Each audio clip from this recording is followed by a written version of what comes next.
Hello! We are back with a carry-on episode of sleep hygiene and its impact on your health and your hormones. And we're also going to be touching into other ways that you can be sabotaging any healthy habits that you plan to implement.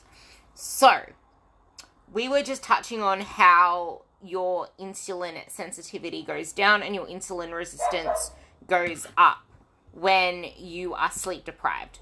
So, I guess pretty much that is big enough of a reason in itself for you to prioritize your sleep. Now, the other one has to do with habit formation.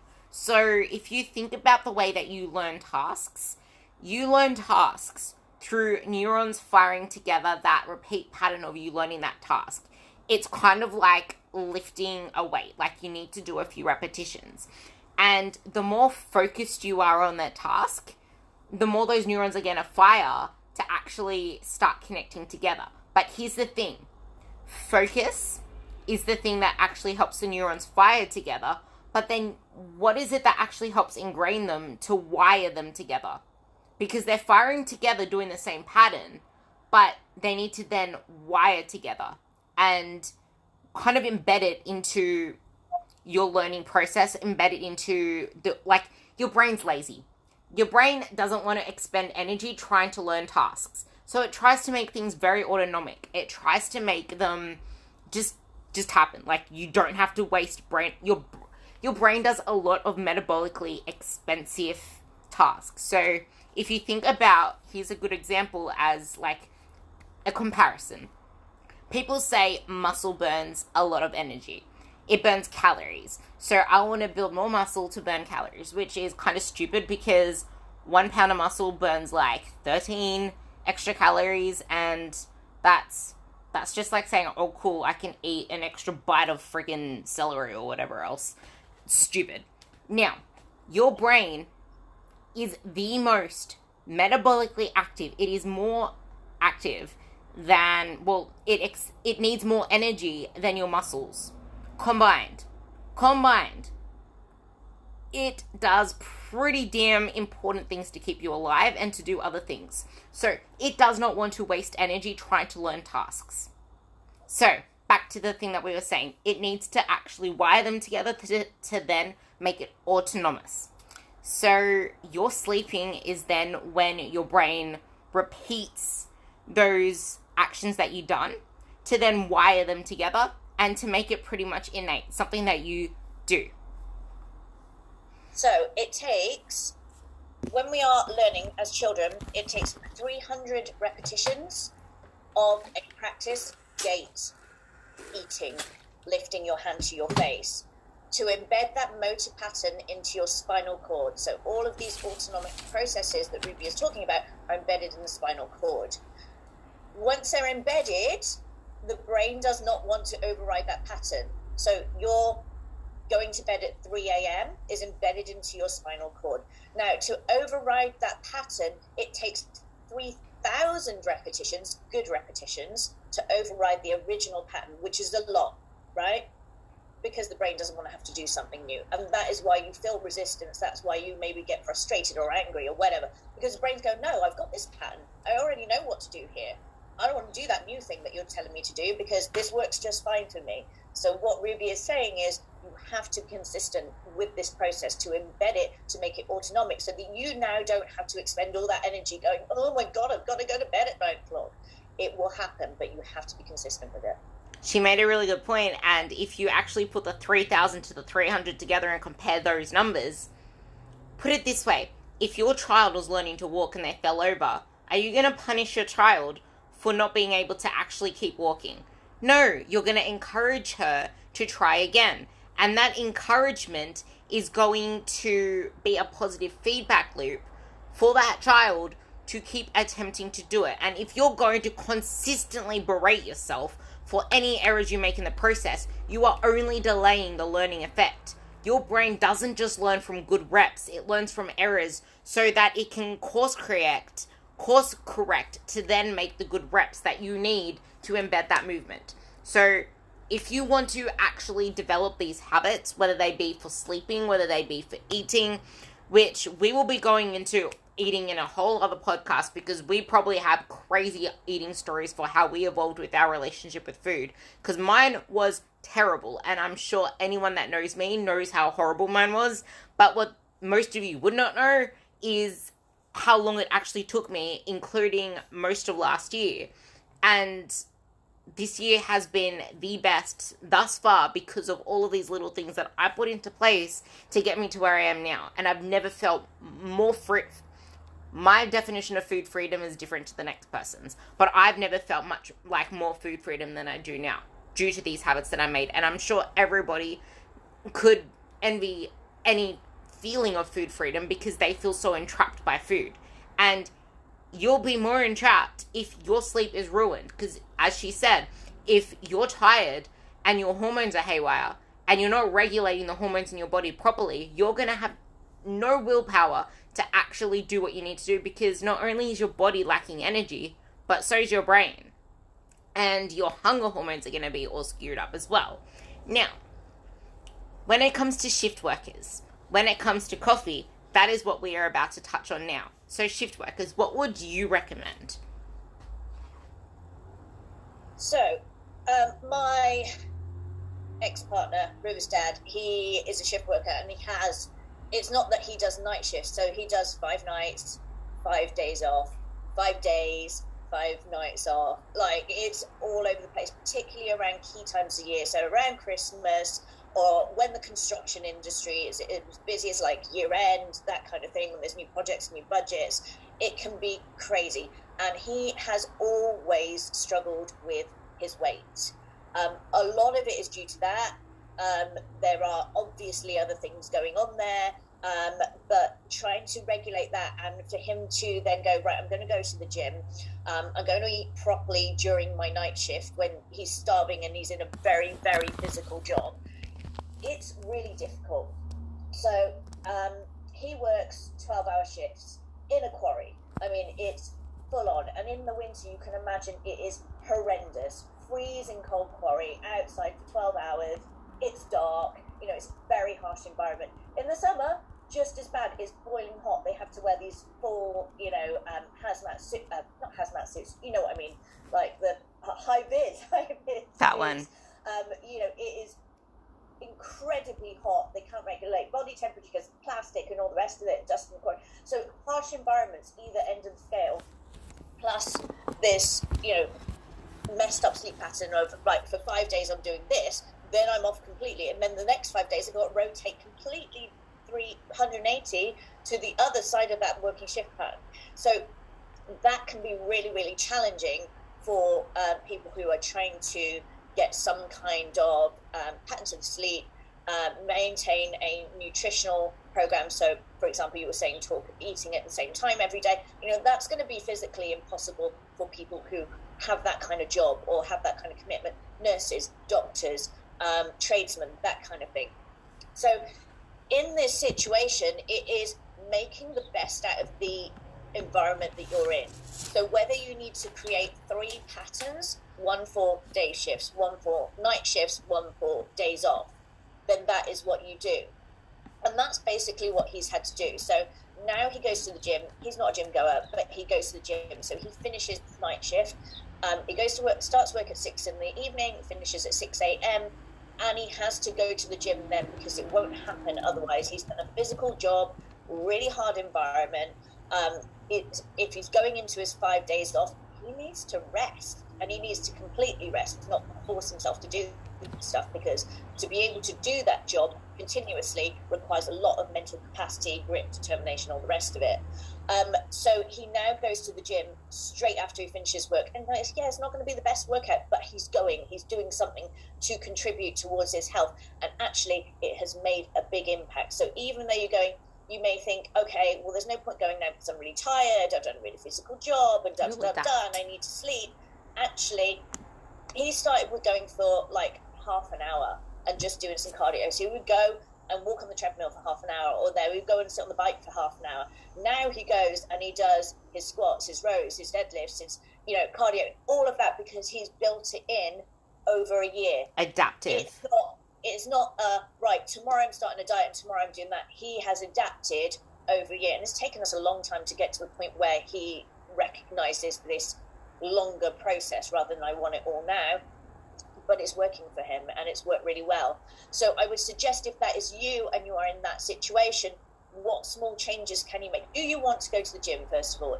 Is that a thing that you want to do, but you feel like it's too much and you can't manage it, and you are too tired, whatever it may be? Okay, go to the gym. I've done this with a client before. Different situations. She was scared. She was physically scared. She would shake. She would feel sick. She could not cross the door of the gym. So we would start by her walking to the gym and walking past it. And she did that for 2 weeks.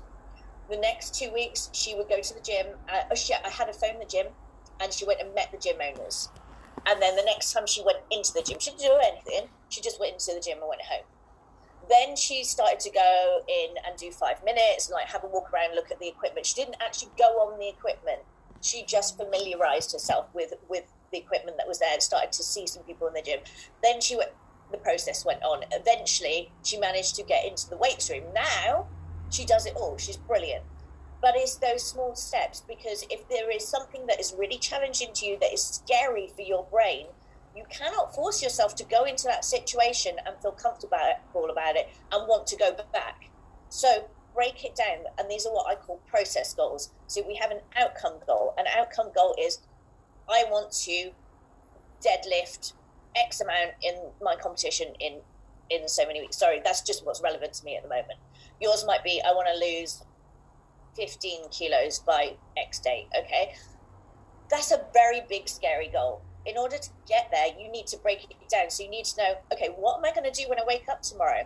What am I going to do at lunchtime tomorrow? What am I going to do in the afternoon? What time am I going to go to bed?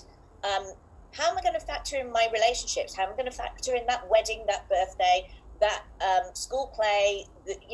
How are all these things going to fit in? And those are what we call process goals. Process goals are step-by-step things that makes it easy for your brain to take steps from one thing to the next without being overwhelming, so that you then go, I can't do this, I'm going to fail. Yeah, and that's the thing when it comes to process goals. So a lot of the time it's, what exactly is it that I need to do? Because we know exactly what we want, but we don't actually know the process. We don't know what to do. Even when it gets told to us, we can have all the answers. There's a friggin' huge library of books out there. But unless we're ready to listen to it, and unless we tune in to exactly what our brain logically sees as the way, it's going to be near impossible. And I'm all about process goals. I don't actually like focusing on the outcome with my clients. I like saying, okay, we know this, that's your sat nav. But now we actually need to get on the frickin' road. Don't stay in the house thinking about getting to bloody Looney Tunes. You need to get in your car, you need to go on the road, and you need to face all the obstacles, the freaking car crashes that happen on the side. You need to take your time. There's going to be stoplights, road bumps, blah, blah, blah. But you need to actually get in the car first. Which way to go? Well, think about yourself already being where you want to be. If there's people out there that are pretty much emulating that, what is it that they do? What are they sacrificing? A lot of the time you won't know, because social media is all smokes and mirrors. You need to actually visualize it for yourself. Visualization is the strongest thing that you can feed your brain. It is the thing. Now, when it actually comes to the habits, it's exactly pretty much as she said. Now, she gave such an amazing example in terms of her husband. Now, think of... X. Sorry, we're gonna say X because not be happy. we do not want to have an association with that ex anymore. Now, that ex-husband. Now, I actually have another client, and this will be touching on what we spoke about in our first sleep episode. She would be given random day shifts, random night shifts. Before she came to me, she was a scattered mess. Her hormones all over the place. She was insulin resistant as hell. She got diagnosed with PCOS, which we ended up getting rid of every single symptom, so it was probably a false diagnosis. But the thing is, what got her through to success is routine and cues. Your body gets used to what you feed it. It is an adaptive mechanism. Use the same routines with the same cues. Okay, you wake up. What is it that you do every single day and every single night when you wake up on each of your different shifts? Follow the same process, it's just a different time of day. If you need to take melatonin before you sleep, that's another good way to signal melatonin to release. If you're a shift worker, I actually really suggest having melatonin before you sleep, just to give in that cue for your body to actually release the melatonin where and when you actually need it in your individual circadian rhythm cycle, because everyone's are different and you dictate your circadian rhythm. Now, that is you actually getting paid to do it in health. You are investing into your health for this. Now, this can probably relate to quite a lot of people.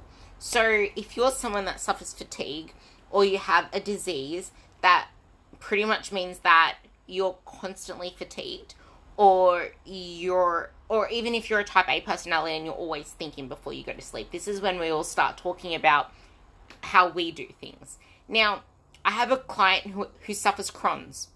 Now, this actually means that she gets more fatigue than usual. So what we actually have implemented into her day is she takes a 20-minute nap at the time that she recognizes you need to listen to your body. She knows that she gets tired around 1 p.m. She takes a 20 to 30-minute nap then after she eats, and then she continues on with her day, and she finishes her day, and then she starts toning down for bed, doing whatever she can, but she still has shit sleep. And this is what we're about to touch on.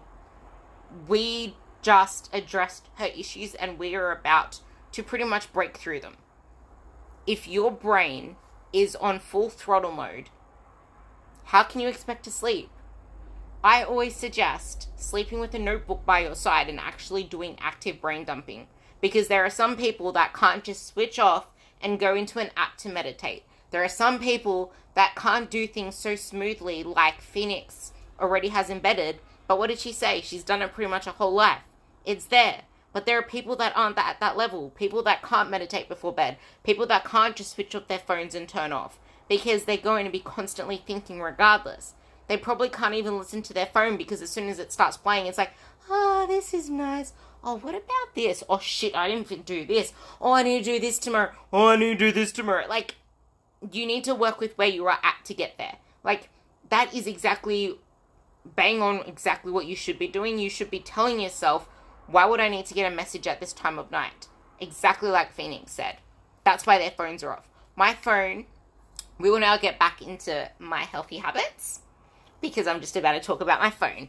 Now, my phone, because I am trying to change my circadian... Sorry, you carry on. I need to rescue my dog. I will be back. Okay, so with my sleeping habits, one thing that I make sure that I do now that I'm trying to reset my circadian rhythm is my phone used to go on Do Not Disturb mode at 9:30. And then I changed it to 9 o'clock. Now my phone goes on Do Not Disturb mode at 8:30. Which means that I'm not going to have notifications screaming at me saying read me, and triggering a cortisol response. So I have Do Not Disturb mode on from 8:30 until 11 a.m. Why 11 a.m.? Because I put myself first. So then I can actually be there for everyone else, which is pretty much what we spoke about in the first episode. Like, we need to be able to put ourselves first in the morning, because the middle of our day is all about giving to other people. If we do not give to ourselves first, if we do not spend that time with ourselves, we are not going to be in control of our day, and we are going to be a frantic mess. And that's also going to help with that cortisol spike that you usually get when you wake up. That morning routine is essential for buffering the cortisol response, which then helps you with insulin sensitivity. It helps you with your hormones. It helps you with all of the rest of the stuff. Anyway, so that's the reason behind that. And 11 a.m. is usually the time I get back home after I finish doing my training. So, that's one thing, my Do Not Disturb mode. The next thing that I pretty much do is I keep the same routine. I eat my meals at the same time every day, which I'm about to show you. So, as you can see behind me, this is my desk layout. You can see there's a whiteboard there, there's a whiteboard there, there's a whiteboard behind this bottle. That is another whiteboard. And that's pretty much the main whiteboards that I have. Now, on this whiteboard over here, which I will take you over, but there's pretty much no point, you can see it. So this whiteboard over here, I have split up Monday to Sunday. On that, I have just like literally normal chunks. At the top, it says, this is my gym routine. And then I have my morning routine and then my gym routine. So my morning routine just means doing whatever it is that I feel I want to do, which a lot of the time it's studying. A lot of the time it might be, okay, I need to actually get some shit done on my to-do list so that I'm at a better peace of mind. And I always have my to-do list. Like I said about brain dumping before you go to sleep, I have my to-do list written before I sleep. And then I edit it every morning when I wake up. So I write a whole list down on a piece of paper for anything that I need to do.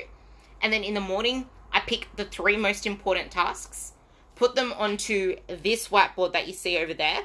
And then there's a little piece of paper just under it. That's all the rest of my to-do list. 3 most important tasks, which there's nothing on it right now, so I can't really show you anything. I've finished them. And then the rest on there. That is what I do. And then on the whiteboard over there, that's if I have any phone calls through the week. So I pretty much just have like the day and then any phone calls, any appointments. That's like my diary, my planner. So dates and phone calls I need to do, appointments I have, all that's in there. Now, in this little corner over here, which is above my Saturday and Sunday, because I don't book anything on those days, Saturday is my meal prep day. I prep 7 days on a Saturday, which is what keeps me sane for the rest of the week, because I spend less time in the kitchen. I only have to cook my oats and put my toast into a toaster and whip tuna and all that stuff on. Anyway, so here I have my meal times.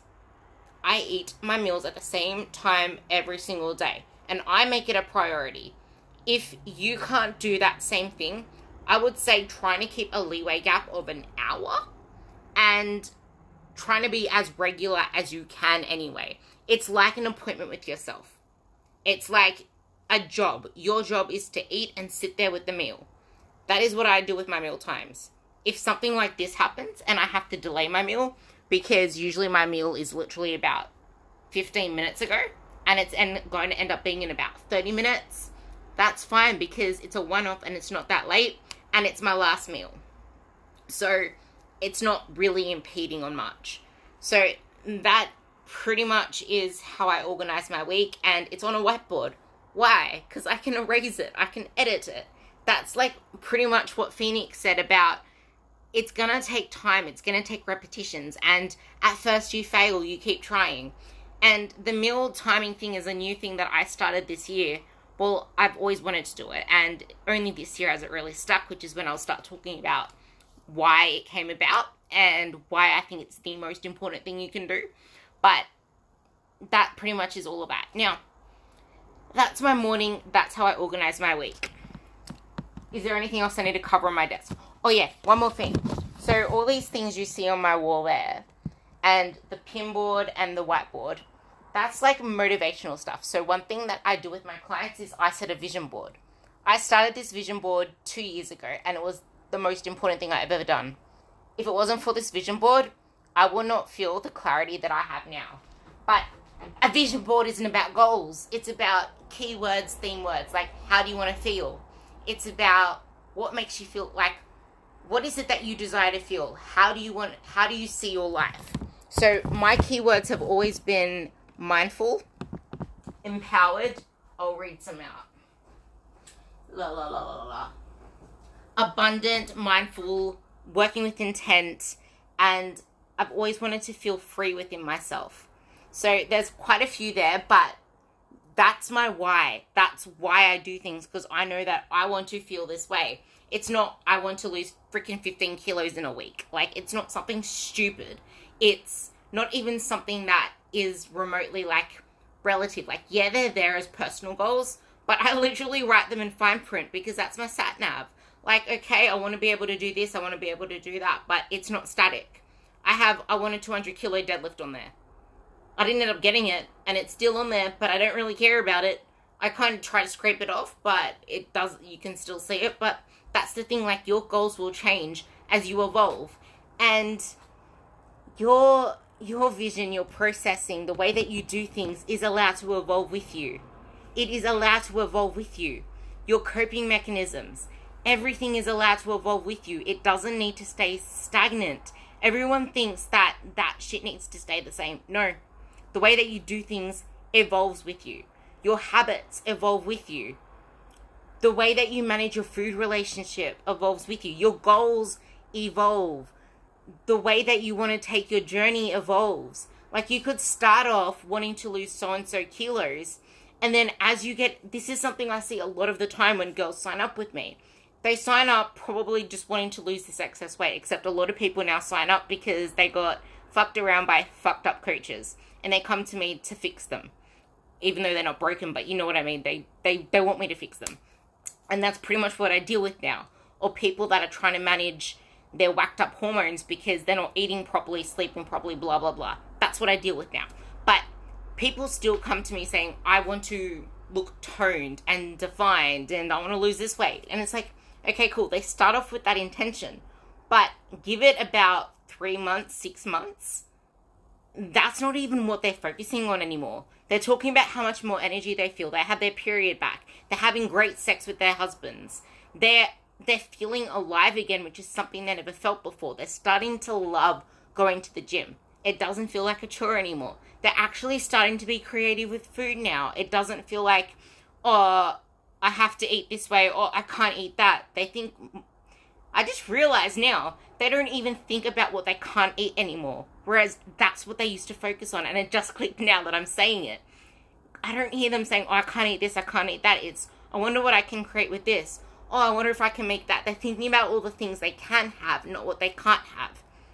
Your way of getting to where you want to be can evolve as you evolve. That is something to remember. And that's the same with my night routine. It's evolved. Now, one thing that I will now touch on that I said all of that is my night routine. So I have my last meal, I do a little bit more work, and then now at a set time, which used to be 8 p.m., but now it's about 7. 7:30 is the max. If I have something on at night, that means that I have to push everything back 30 minutes like today. And that is when I then get into a walk, because the walk is like my full stop between laptop time, work time. It's like work brain's off. I'm going to walk. I'm going to watch Instagram stories. I'm going to do shit that I love doing. And I don't own a TV. I don't own Netflix. I don't do that crap. To me, I don't care about other people's lives unless I know them. And I know my Instagram people because I follow them. Well, I know them socially. So I spend my TV time, or whatever you want to call it, as my full stop watching Instagram stories, connecting with friends, being social. Because social media has connected us in so many ways. Like, I see social media as the most positive thing, whereas a lot of people see it as negative. I love it because it's connected me with people I wouldn't otherwise be connected with. Now, that is what I do as my full stop. And then I have a hot shower. And a hot shower, hot bath, whatever, is the most amazing thing to making you sleepy. At least it makes me sleepy. I get ready for bed, and then I put lavender oil on my pillow, and I put patchouli oil on my chest and on my temples. And those smells combined, it's like the perfect aroma to set me off in drowsiness mode. By the time I scroll my phone, do more of my fun stuff, which to me, it's not a cortisol response. I actually use my phone in a way that soothes me. And I scroll in a way that soothes me. And by time that's usually why it takes me so long to put the phone down at 9:15, 9:30, not 9 o'clock. But I'm actually at 9:15 now, not 9:30. So it's working. And I do all of that. And then I put a podcast on. When I was a little girl, little girl, my dad used to read to me. So I connect that reading, that voice talking, with putting me to sleep. Even though I can actually listen to one while I'm on a run or something, it can also serve as something that soothes me to sleep. So I put on a podcast, and I put it on 30 minutes of 30-minute timer to put me to sleep. And I honestly don't even remember the first 5 minutes. I'm out within the first minute. So I love, my sleep's deep. I sleep as soon as I hit the pillow. Your turn. We'll talk about her sleep routine, and then I think we pretty much covered everything on sleep. Yeah, So I'm. It's funny you should say about the reading to go to sleep. As I said, I love the Calm app because it has sleep stories, and I think that is something that pretty much everyone. I mean, it's a global thing, isn't it? You read to your kid or you sing to your kid to go to sleep. So the very foundations of that app, calming you down, putting to sleep with stories or with music. I mean, it's ingrained into us. That's what we grew up with. So hence, it works for so many people worldwide. That is what I do. So I do watch TV. I do like spending time because that is time I spend with my child. It's time I spend with my partner. We both get back from work. Like there is the work day. We have dinner. Work talk happens at the table. What happened during the day, and then it's the evening time. It's wind down time, and I'm like, I do not want to talk about or hear about work after a certain time at night. And this is actually something that came up very recently. Because my boyfriend has started a new job. It's really exciting for him. He's loving it. But the first, week or so, a few days, it was literally wake up in the morning and I'm hearing about work, and last before bed I'm hearing about work, and it is constant. And I said to him the other night, I was like, can we have a time where this stops? I'm happy for you to come home from work and talk about it for an hour or so at dinner, but I don't want it to be every single thing that comes out of your mouth is about it, because I don't get it. I'm not there. I'm not part of that. And all I'm hearing about is this environment that I have no experience of and I cannot connect to. And we're not actually talking about anyone else's stuff. So for me, that work talk happens to a certain point, and then it is family time. So then we sit down, we might watch Netflix, we might, if it's the weekend, we might play some games, we might go out, we might take, I take Jack for a walk in the evenings. You like to walk, I think that physical activity before bed is really helpful as well. I particularly like it in the winter when it's been dark all day and we've been, cooped up in the central heating. I love going for a night walk, seeing the Christmas lights, coming back in, and that's it. We are tired then, you've kind of got that last bit of energy out before the day, cold air, and we're ready to go to bed. So I like that. In terms of the bedroom, there is no TV. We don't have TV. We'll both tend to kind of like have a quick look on our phones before it goes off, and it goes like, oh, Jackie, oh my God, sorry about my dog. Let me just throw this, and then he will disappear outside the dog. And then it is, Calm app or, whatever chat before bed, and that is it. Pitch black, no talking in the night, no phones in the night. We are done. So, pretty much, and it's the same thing, like, we repeat our routines night and night again, and that is why it's embedded in, like, we learn those patterns. Anyway, so I think we have covered any questions that anyone has had about sleep. If there's anything else that you want to ask us, we will always have all our details listed. So just contact either of us, ask us any questions, and if there's anything else, then we'll bring it up in a future episode. And we might even end up getting a question and answer podcast up within the next month if we get enough questions out. So, yeah, we will see you on the next one. Yeah, also, we will post... there's a couple of links I've got to some really good books on sleep if you're interested in them. So we'll post those below so that you can go and do your own reading on it. Perfect. We'll start doing that on a lot of our episodes as well. Any other links, we'll just have it all down below. So thank you for listening, and we will see you on the next one.